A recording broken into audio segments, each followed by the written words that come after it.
I wanted to talk about a dog's vision and their placement of their eyes and how that should relate and inform our handling when we are running agility.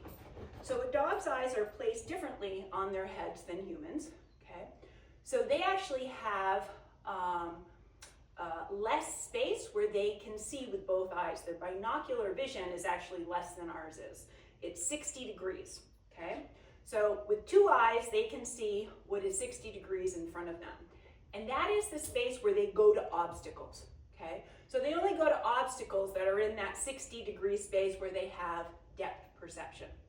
They then have 90 degrees on either side where they can see with one eye, and then behind them is 120 degrees that is their blind spot. They can't see anything back there, okay? So when we are running agility, we want to put obstacles in this 60-degree area, okay? Stop. However, they can still see with one eye when we are in this 90-degree area. And one of the things that I often talk about with my students is the T that we talk about in agility. This isn't my thing. I don't know who came up with it. But we talk about the T, where if I am looking at my dog, stay. If I'm looking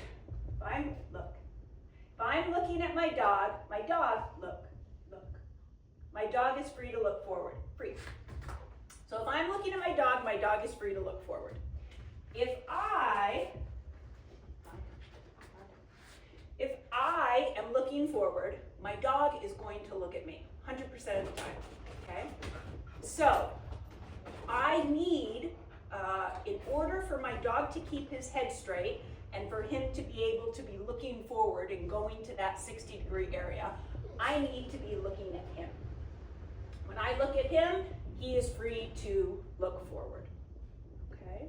That's one thing we can think about, and it's 60, 90, 90, and 120.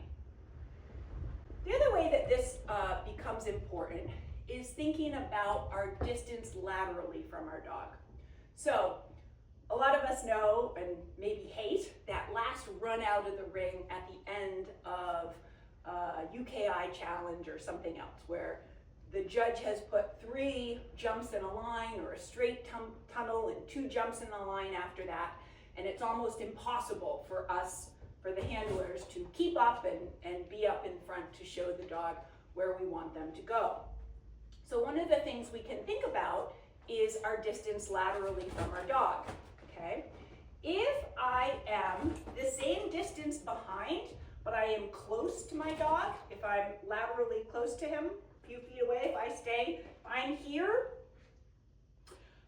and I'm behind him, he is going to have to turn his head to look at me, okay? However, if I move laterally, I can be the same distance behind him, but he can see me, and he can see that I am connected to him and that he is free to be looking forward.